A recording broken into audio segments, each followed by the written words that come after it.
I'm going to show you the summary and how that looks in the reports.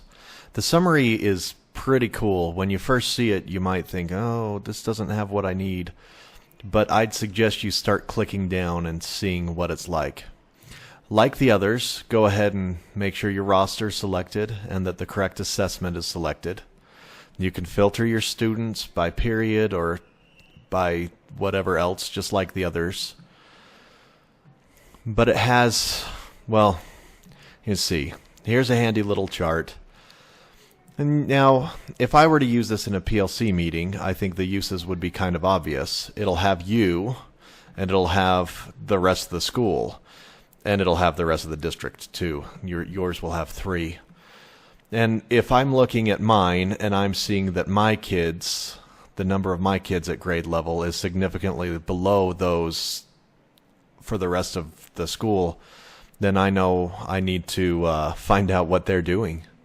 Or vice versa. Maybe I'll see that mine is extremely high and I need to share some of my excellence. Now if I keep scrolling down here, I have this chart that at first probably looks pretty useless. Oh look, it's the same thing I got from the test data. That's not very useful. But if you click on any one of these, you'll notice if you look close that these numbers are hyperlinks. So in this class, if I want to work with these kids who are approaching the standard, I click on this too. Now it opens them up, it shows them to me, and this is a really easy way for me to create a group. And again, I'll show you why that's useful later. Now that's the performance by school. You can also split it by grade. And since these were all grade 8, it doesn't do much. That might matter for the high school teachers. And you have limited ability to see other teachers, but you could still see yourself and compare yourself to the others.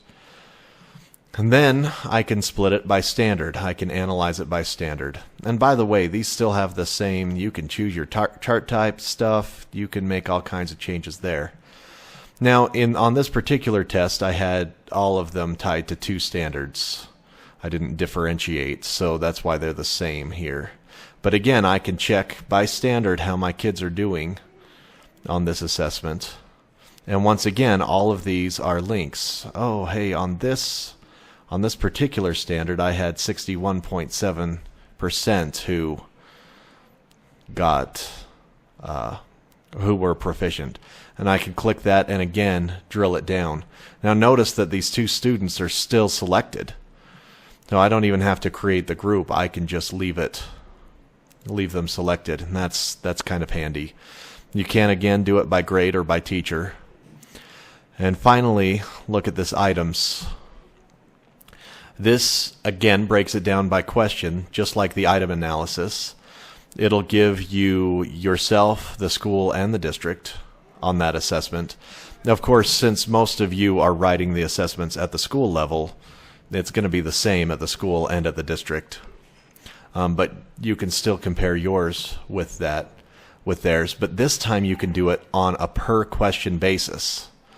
Oh, hey, my kids didn't do nearly as well as the rest of the school did on question 7. So I need a little bit of help. Let's talk about how we can improve that.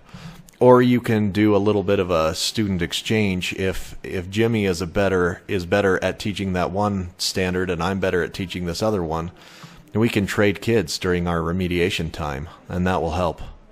Once again, these are hyperlinks, and I can pull it up by question now and see who got it right. I can also change it to who got partial and who missed it. Now that's the summary.